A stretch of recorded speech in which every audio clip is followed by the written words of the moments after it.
No one ever tells you when a war begins. There are no sirens, no marching soldiers, no obvious enemy, because the most effective wars don't announce themselves. They feel like normal life. They feel like agreement, like safety, like belonging. And that's exactly why most people never realize they're inside one. You were taught to believe that manipulation is loud, aggressive, cruel, that it looks like force or threats or violence. But the truth is far more unsettling. Real manipulation feels reasonable. It feels moral. It feels obvious. It feels like your own idea. And that is the first lie of the invisible war. Think about it. You wake up, you scroll, you agree, you react, you choose. You feel free, yet somehow millions of people choose the same outrage, the same fears, the same desires, the same enemies, not because they were forced, but because they were guided. This is not a conspiracy in the shadows. It's something far more intimate. It happens inside the mind. Every society trains its people long before it controls them.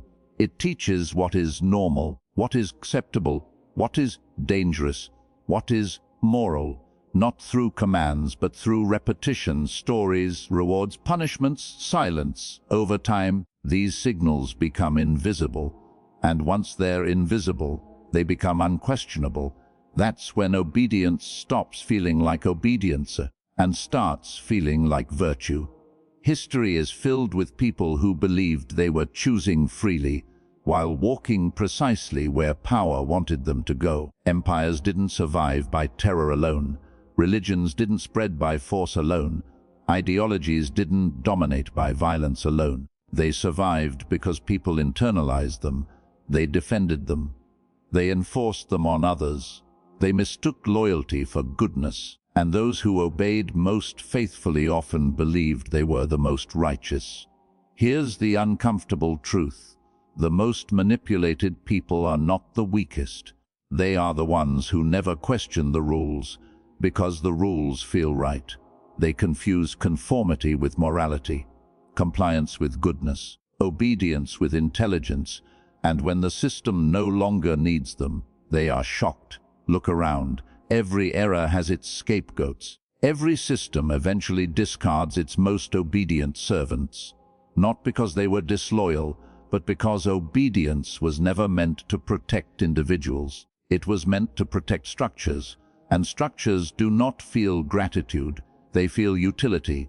Long before modern psychology, long before propaganda theory, long before algorithms learned how to shape attention, there were thinkers who noticed something deeply unsettling about human nature. They saw that people are not controlled primarily by force, but by fear, hope, belonging, and belief. They understood that if you can shape what people perceive as normal, you never need to dominate them openly, because they will regulate themselves, they will police each other, they will call dissent dangerous and obedience moral. This is where most people misunderstand power. They imagine it as domination. But real power prefers something quieter, invisibility. When control is obvious, it creates resistance. When control feels natural, it creates loyalty. And when loyalty feels moral, people will defend the system that uses them, even when it harms them. Ask yourself something, honestly. If you are so free, why do your choices feel so predictable? Why does outrage arrive on schedule? Why do opinions cluster so neatly? Why does stepping outside the accepted narrative feel risky even when no one is forcing you? Why does disagreement feel like isolation? That discomfort you feel isn't paranoia. It's awareness beginning to wake up. This documentary is not about turning you into a manipulator. It's about something far more important: defense. Because manipulation exists whether you acknowledge it or not, and innocence does not equal safety. It only makes you easier to guide. The invisible war is not about good versus evil. It's about awareness versus unconscious participation, about seeing the strings, not so you can pull them, but so you stop dancing to them. And once you see it, once you realize that much of what you believed was normal, was trained. There is no going back to sleep. This is where the journey begins. Not toward paranoia, not toward cynicism, but toward clarity.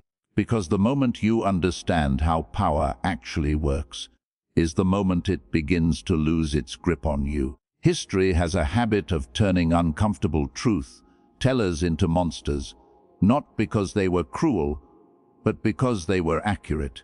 And few figures in history have been punished more severely for honesty than Machiavelli. Say his name today, and it sounds like an insult, a synonym for deception, cold calculation, moral corruption. But that reputation didn't come from what he did. It came from what he revealed.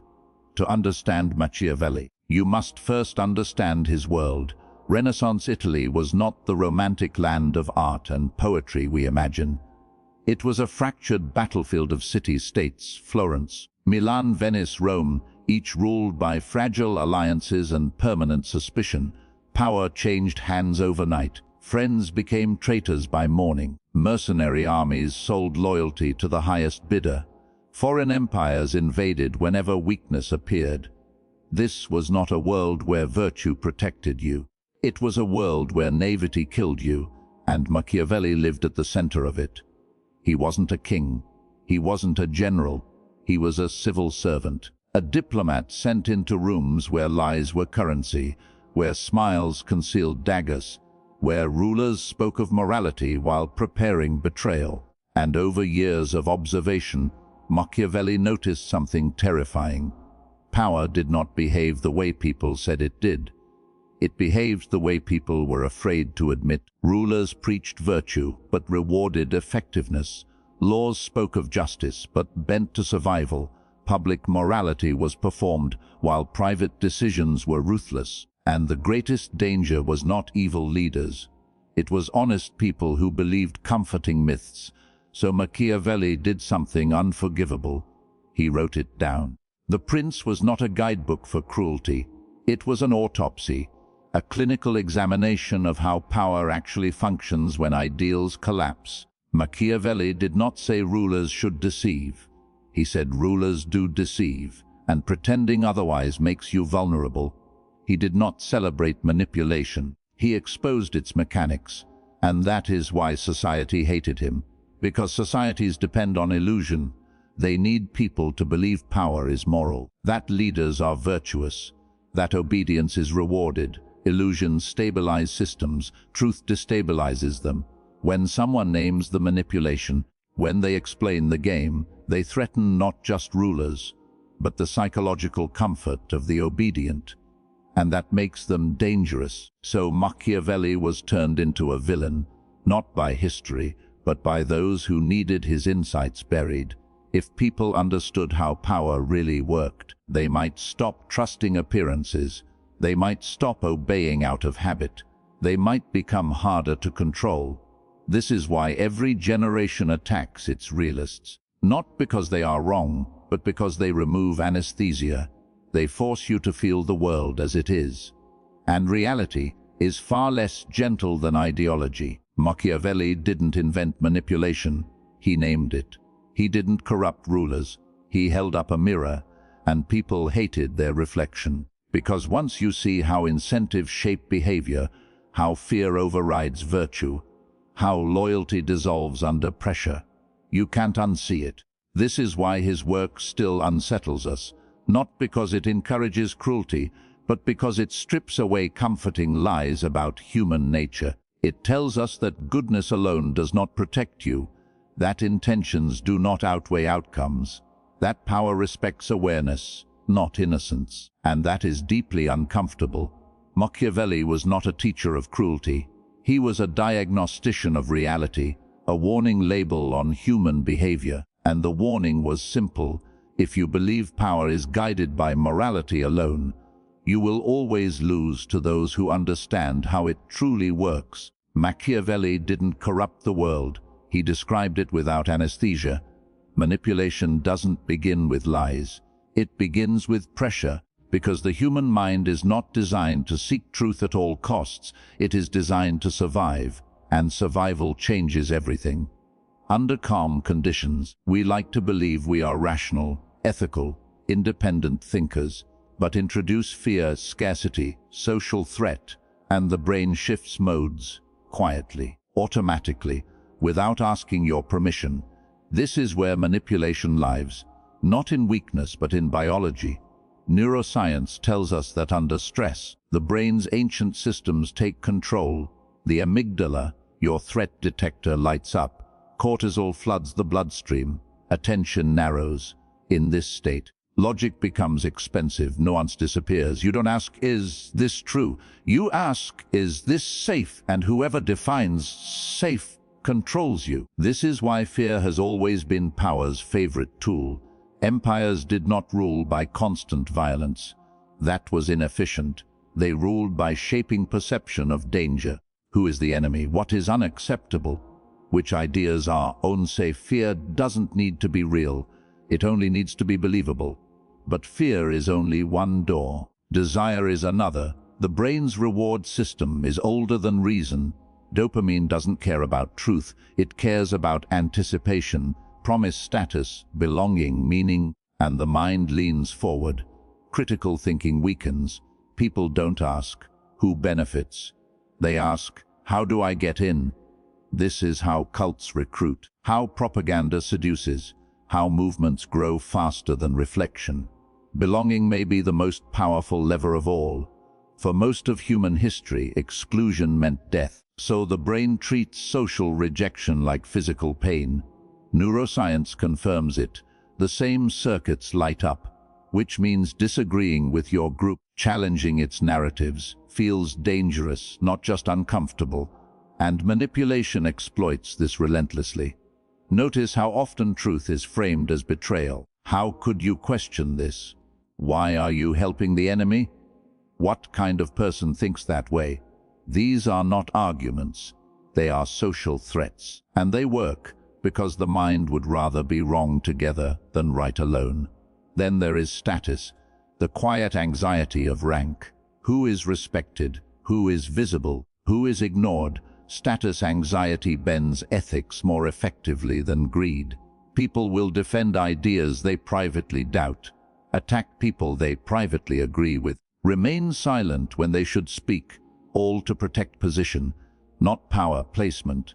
Machiavelli understood this centuries ago without brain scans or lab experiments. He observed that humans do not cling to principles under pressure.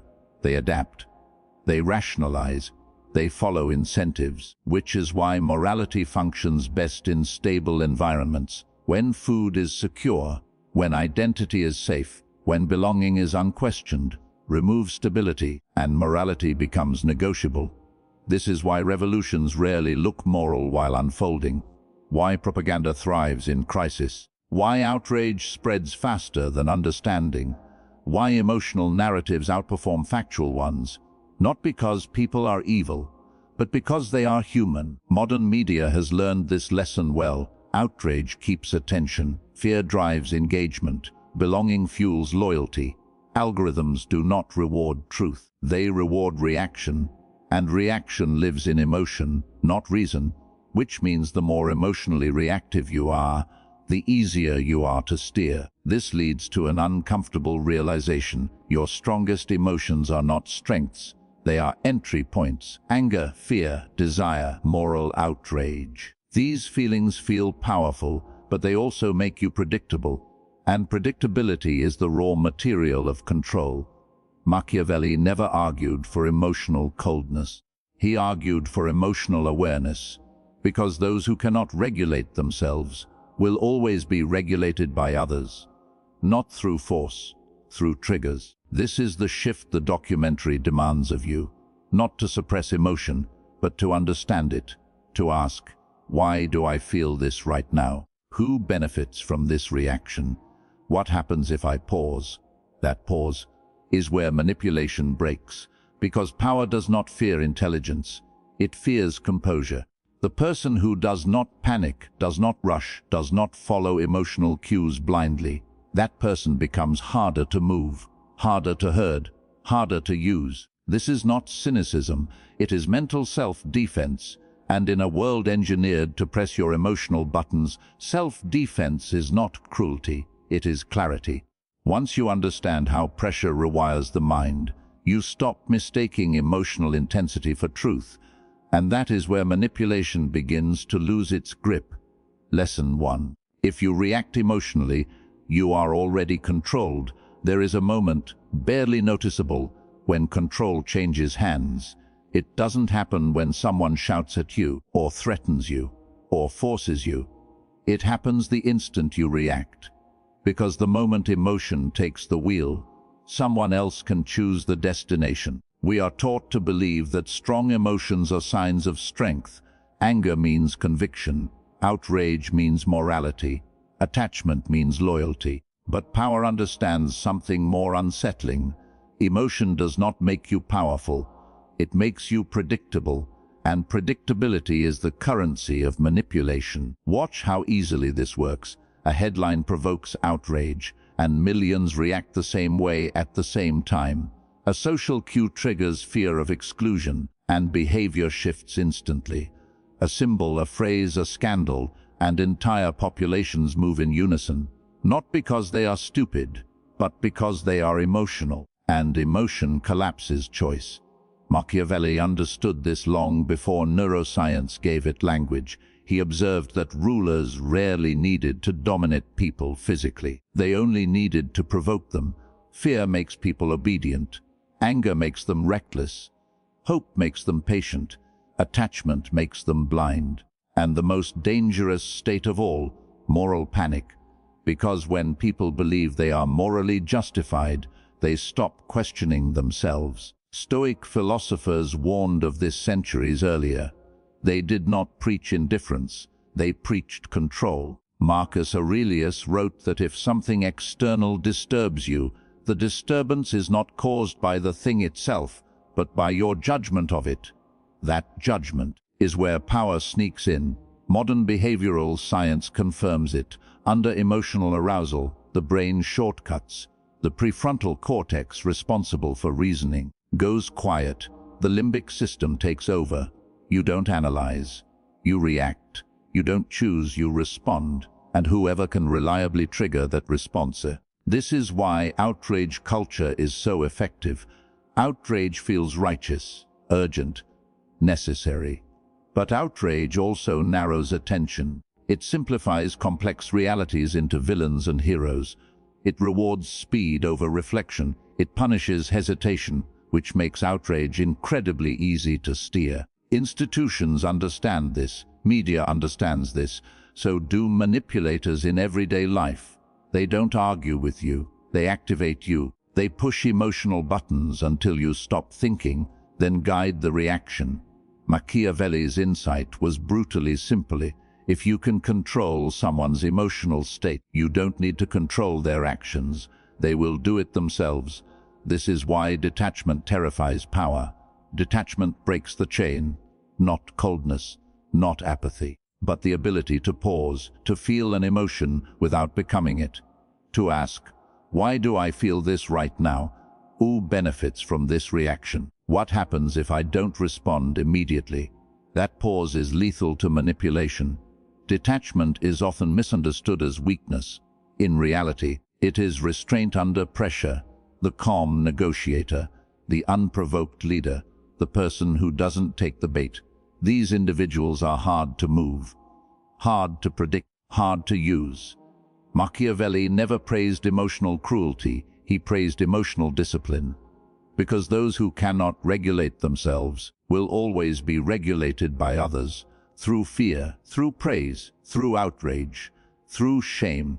Think about the last time you were manipulated. It didn't feel like control. It felt like urgency, like righteousness, like necessity. You didn't feel used. You felt activated. This lesson is uncomfortable because it demands responsibility. It removes the excuse of innocence. It says your reactions are yours, and they are visible, and they are learnable, which means they can be exploited or protected. Detachment is not about becoming emotionless. It is about becoming unreadable, not easily triggered, not easily rushed, not easily steered. It is the quiet advantage of those who see the trap and step around it. This is the first law for a reason. Because once you master your reactions, manipulation loses its grip, and power for the first time has to negotiate with you. Instead of playing you, control yourself first. Everything else follows. Lesson 2: control the narrative or be trapped inside one. There is a quiet kind of prison. No walls, no guards, no chains.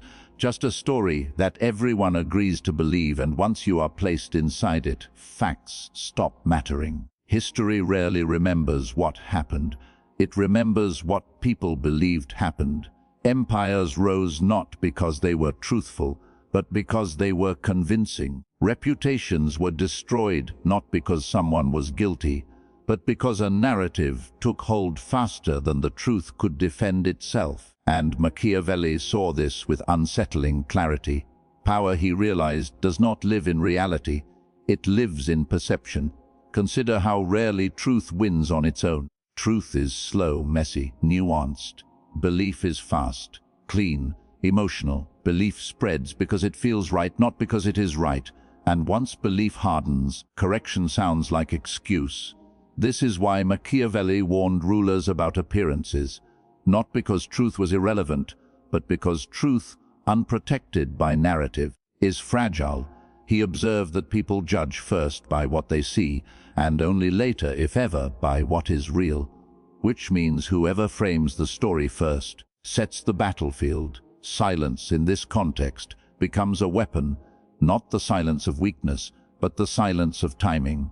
When you rush to explain yourself, you confirm the frame you're trying to escape. When you argue inside someone else's narrative, you legitimize it. Modern public relations understands this perfectly. The goal is not to prove truth, but to define context, to decide which questions are asked, which facts feel relevant, which emotions are activated. Look at how reputations are built today, not through substance, but through consistency of image. A brand repeated enough becomes identity. A label repeated enough becomes destiny. Social media didn't invent this. It industrialized it. Algorithms reward engagement, not accuracy. Outrage travels faster than nuance. Certainty travels faster than doubt. So narratives evolve to survive the system. Simpler, sharper, more emotional. And anyone who refuses to play along is written about instead of listened to. This is the trap. If you do not define yourself, the world will define you, and it will do so efficiently, cruelly, without context.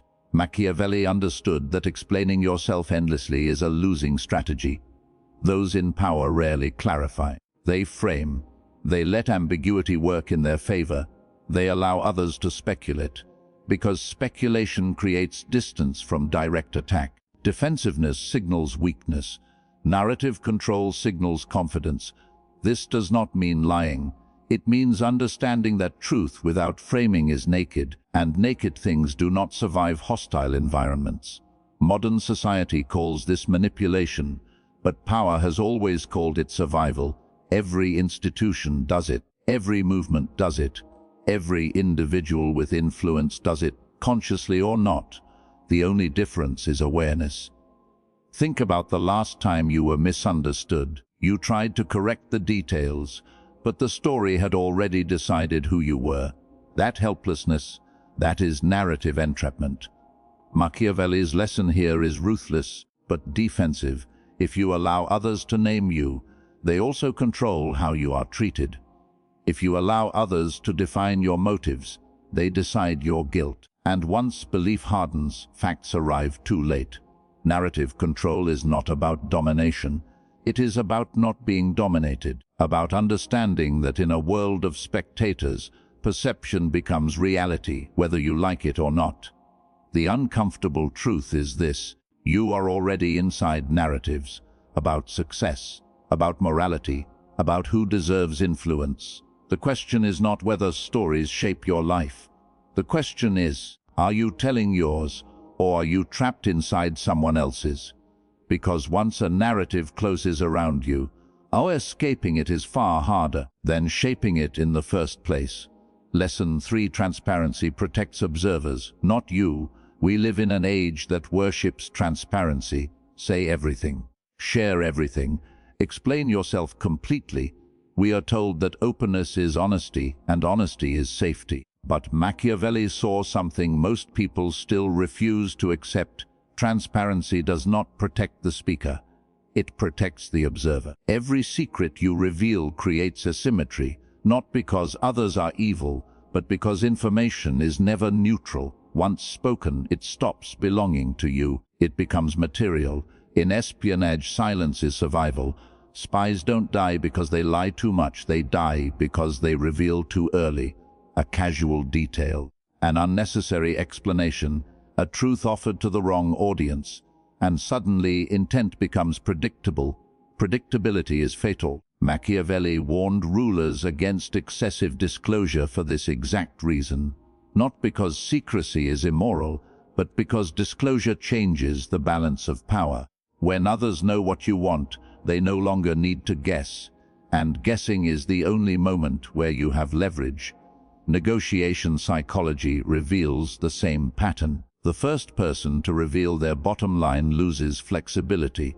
The one who speaks least controls the tempo. Silence forces projection. Projection creates mistakes, and mistakes expose priorities. Yet modern culture encourages the opposite. Overshare your goals. Broadcast your values. Announce your next move before you've made it. All in the name of authenticity. But authenticity without strategy is simply vulnerability without protection.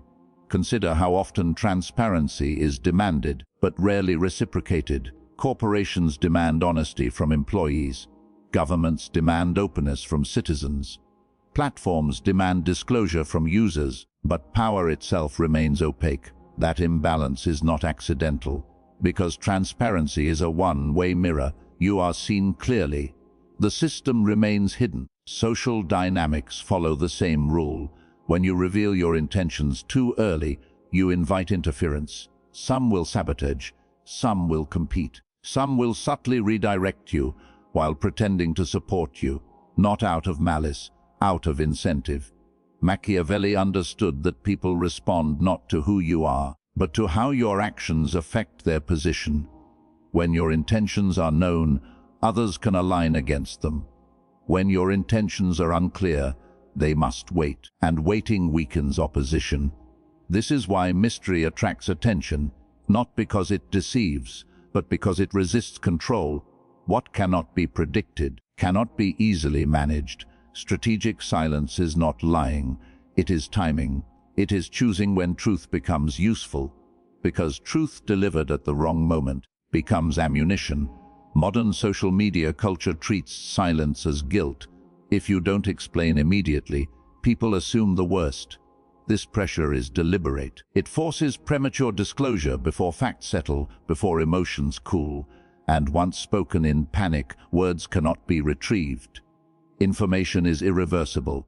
You cannot unring a bell, you cannot recall a confession. You cannot reclaim context once it leaves your mouth. You can only watch as it is interpreted, reframed, and reused, often against you.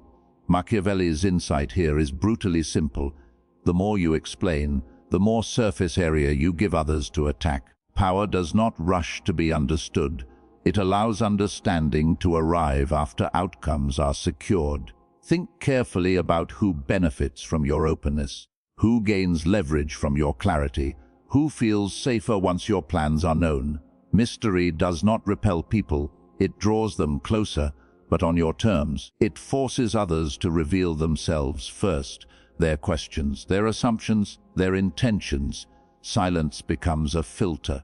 The modern world tells you that if you have nothing to hide, you should hide nothing. Machiavelli offers a colder truth. If you reveal everything, you protect everyone except yourself, because information cannot be taken back. It can only be exploited, and in a world built on incentives, it always will be. Lesson 4: morality is often used to control the moral. There is a belief so deeply ingrained in us that questioning it feels dangerous. That goodness is protection. That morality is armor. that if you follow the rules will save you. Machiavelli looked at history and saw the opposite. The moral are not usually defeated by evil. They are defeated by those who understand morality better than they do. This is the uncomfortable truth at the center of power dynamics. Rigid morality creates predictability. Predictability creates leverage. And leverage is how control begins. Good people tend to assume shared rules. They assume honesty will be met with honesty, fairness with fairness, restraint with restraint. Manipulators depend on this assumption, because when only one side plays by the rules stop being protection. They become a map of your behavior. Machiavelli never argued that morality was wrong.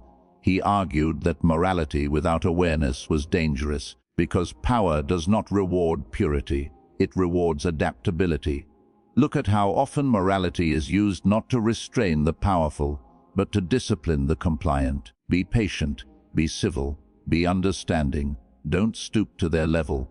These phrases are rarely spoken to those who exploit systems. They are spoken to those being exploited. Psychology explains why this works. People with strong moral identities experience intense discomfort when violating their values. That discomfort becomes a pressure point. Guilt, shame, fear of appearing bad. These emotions can be triggered externally and weaponized internally. The manipulator doesn't need to threaten you. They only need to remind you who you think you are, and then wait for you to self-correct. History is full of examples. Ethical advisors removed by ruthless rivals, honest officials sidelined by strategic liars, whistleblowers punished while institutions survive untouched. Not because goodness failed morally, but because it failed structurally. It was unprotected.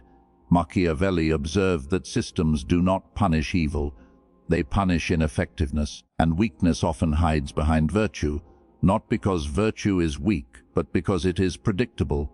Modern society reinforces this dynamic. In workplaces, those who follow rules rigidly are often outmaneuvered by those who understand how rules are applied. In politics, moral outrage is encouraged, but rarely allowed to produce consequences. In social spaces, being good becomes a performance, one that can be exploited, reframed, or turned against you. This does not mean ethics are meaningless. It means ethics without strategy become a liability. Machiavelli's insight cuts deeper than cynicism. If you advertise your goodness without understanding power, you are offering a guarantee of your reactions. And guaranteed reactions are easy to manipulate. The world does not punish evil, it punishes weakness disguised as virtue. That sentence feels harsh because it collides with everything we were taught. But it explains patterns morality alone cannot. Notice who is shamed most aggressively, not the ruthless but the hesitant, not the exploiter, but the one who refuses to exploit. Moral pressure flows downward, rarely upward. This is why ethical blindness is more dangerous than immorality. Blindness assumes protection. Awareness builds protection. Machiavelli warned rulers that appearing moral was useful, but being bound by morality in all circumstances was fatal, not because cruelty is superior, but because reality does not negotiate with ideals. The lesson here is not to abandon ethics. It is to stop outsourcing your safety to them. Ethics should guide your decisions, not hand control of those decisions to others. Ask yourself, who benefits from my moral restraint in this situation? Who is exempt from it? And why? These questions are not cynical, they are defensive. Because once morality becomes a lever, someone will pull it. And if you don't see that lever, you won't even realize you're being moved. Machiavelli did not teach people how to be cruel. He warned them what happens when goodness walks into power blindfolded. In a world that understands virtue as a tool, unprotected virtue becomes the easiest thing to control. Lesson 5. Make yourself necessary, not loved. There is a lie we are taught very early, that being liked is power, that admiration creates safety, that if enough people approve of you, you will be protected. Machiavelli watched this belief destroy people in real time. Love is emotional, admiration is temporary, but dependence is structural, and structures endure long after feelings fade. History remembers countless figures who were beloved and discarded the moment they became inconvenient. But those who were necessary, they were tolerated, protected, sometimes even feared. Machiavelli understood a truth modern society still resists. People do not protect what they admire, they protect what they need. Look at the courts of kings. Advisors were not safe because they were kind, loyal, or charming. They survived because removing them would collapse something vital, a system, a strategy, a fragile balance. The moment an advisor became replaceable, their fate was sealed, often quietly. Modern workplaces follow the same logic. The most likable employee is often the most disposable, but the one who holds critical knowledge, who solves problems others can't, who operates in the shadows where things actually get done, that person becomes insulated, not loved, but protected. Psychology calls this dependence theory.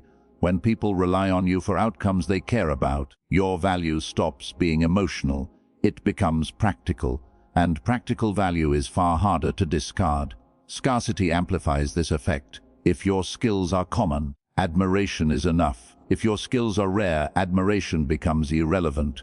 Replacement anxiety emerges, and with it restraint. This is not manipulation. It is structural reality. Machiavelli warned rulers against chasing love because love is conditional. It depends on mood, on narrative, on appearance. But necessity creates hesitation. People think twice before removing what keeps things functioning. This is why power often looks invisible. The most influential individuals are rarely the loudest. They don't need applause. They need integration. Modern culture encourages likability because likability is controllable. Be agreeable, be visible, be pleasing. But likability invites comparison, and comparison invites replacement. Utility resists replacement, not because it demands loyalty, but because it creates cost. And cost changes behavior. Think carefully about who survives organizational collapse. Not the nicest, not the most vocal, but the ones whose absence creates friction, delays, confusion, loss. This principle extends beyond careers, in relationships, in communities, in systems of influence. People invest in what sustains them. They praise what entertains them. Only one of these is protected under pressure. Machiavelli did not tell people to be cold. He told them to be useful, because usefulness builds leverage without cruelty. Notice how quickly admiration evaporates when resources tighten, but dependence becomes sharper. Suddenly, competence matters more than charisma, results more than intentions. This is why emotional validation is a fragile foundation for security. The crowd is generous with praise and ruthless with abandonment. Ask yourself, if I disappeared tomorrow, what would stop functioning? If the answer is nothing, then your safety depends entirely on mood, and mood is volatile. Making yourself necessary is not about domination. It is about insulation. It reduces the incentive to undermine you. It forces consideration where dismissal once lived. People may praise you. They may celebrate you. They may even love you. But when pressure arrives, they protect what they need. Machiavelli understood this not as cruelty, but as a quiet law of survival. And once you see it, you stop chasing approval and start building something worth protecting. Lesson 6: Modern manipulation doesn't force you, it conditions you. No one is forcing you anymore. No soldiers, no chains, no knock on the door at midnight, and yet you hesitate before you speak. You soften your words. You delete the thought before it's finished. This is not freedom. This is conditioning. Power has evolved.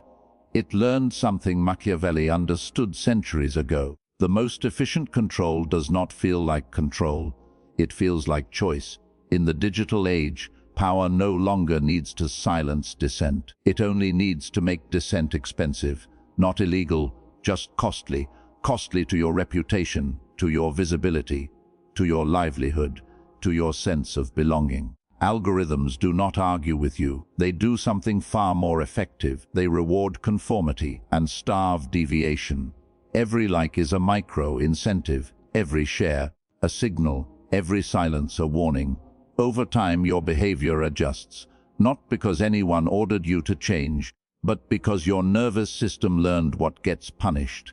This is behavioral psychology at scale. Operant conditioning. Reward the acceptable, ignore the inconvenient, bury the disruptive, and do it quietly. Machiavelli warned that people shape themselves to survive power. Today, power outsourced that task to code. Reputation has become currency, visibility has become oxygen, and algorithms control the supply. Say the wrong thing at the wrong moment, and nothing happens. No outrage, no confrontation, just absence. Your reach shrinks. Your voice fades. Opportunities quietly vanish. This is modern exile, not physical, social. What makes this system so effective is that it feels voluntary. You tell yourself, I just won't post that. It's not worth the trouble. I'll keep my head down. You call it maturity, professionalism, common sense, but it is fear, trained, refined, and normalized. Machiavelli would recognize this instantly. Control works best when people police themselves. When obedience feels like wisdom, the genius of modern manipulation is that it never tells you what to believe. It simply reshapes the environment until only certain beliefs are safe to express. Over time, the boundary moves. What was controversial becomes unacceptable. What was neutral becomes risky. What was silence becomes survival. And the most dangerous part, you begin to believe the silence is your own idea. This is not a conspiracy, it's incentives. Corporations don't need to censor you. Platforms don't need to debate you. Institutions don't need to threaten you. They just need to adjust the reward structure. Human behavior follows. The result is a society where dissent doesn't disappear. It hesitates, where critical thought survives, but only in private, where people say, I agree, just not out loud. Machiavelli wrote that people fear loss more than they desire gain. Modern power weaponized that insight. You are not afraid of being wrong. You are afraid of being isolated, deranked, unemployed, uninvited. So you adapt, you become careful, and slowly, your internal voice begins to sound like the external one. This is how conditioning replaces coercion. Ask yourself, how many opinions have you abandoned, not because they were false, but because they were inconvenient? How many truths have you softened, not out of compassion, but out of calculation? Modern power does not silence you, it trains you to silence yourself. And once that training is complete, it no longer needs to be present at all. Machiavelli understood something unsettling. The most stable systems are not enforced by violence, but by participation. When people enforce the rules on themselves, the question is no longer, are you being controlled? The question is, who benefits from what you are afraid to say? Because the moment you recognize the conditioning, you regain something rare, not rebellion, not dominance, but awareness. And awareness is the one thing no algorithm can fully predict. Once you see the mechanism, you can no longer pretend the silence is accidental. Final integration mental immunity is the endgame. At the end of every war, there is a moment of quiet, not victory, just clarity. And this is that moment.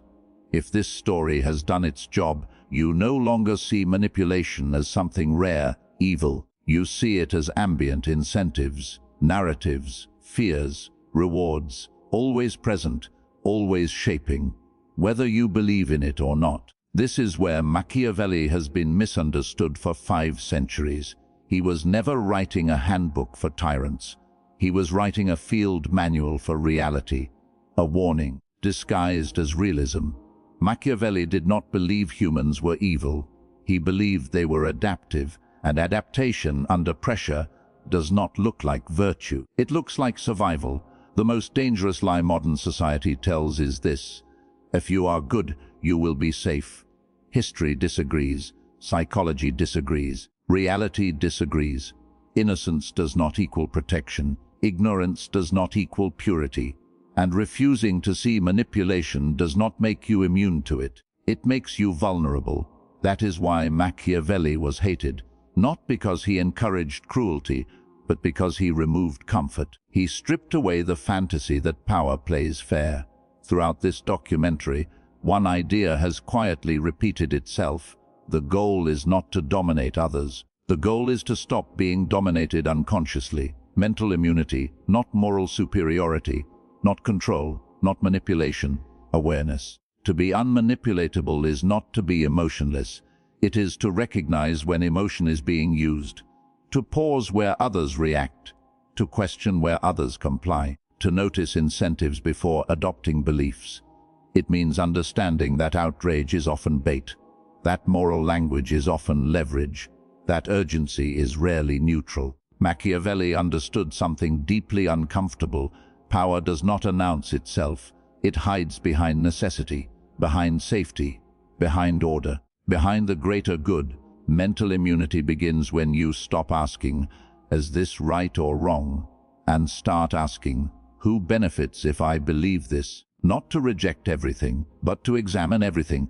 This is not cynicism. Cynicism assumes nothing is real. Machiavellian awareness assumes everything is motivated. There is a difference. When you develop this awareness, something strange happens. You stop needing to fight every narrative. You stop needing to correct every lie. You stop needing to perform loyalty to ideas that do not protect you.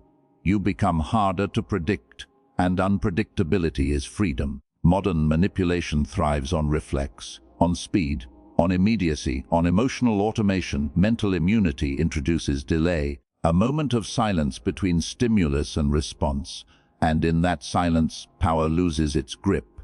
Machiavelli never promised a clean world. He promised a visible one, a world where you see the strings even if you cannot cut them all. That visibility changes everything. You may still comply, but consciously. You may still participate, but strategically. You may still compromise, but knowingly. And that is the difference between being used and choosing. The tragedy of modern life is not manipulation. It is unquestioned manipulation. People defending systems that quietly harm them. People policing each other on behalf of incentives they did not design.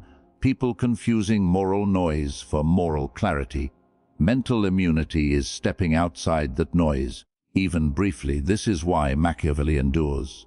Not because he cruelty, but because he taught seeing. He did not say, "Be ruthless." He said, "Be awake."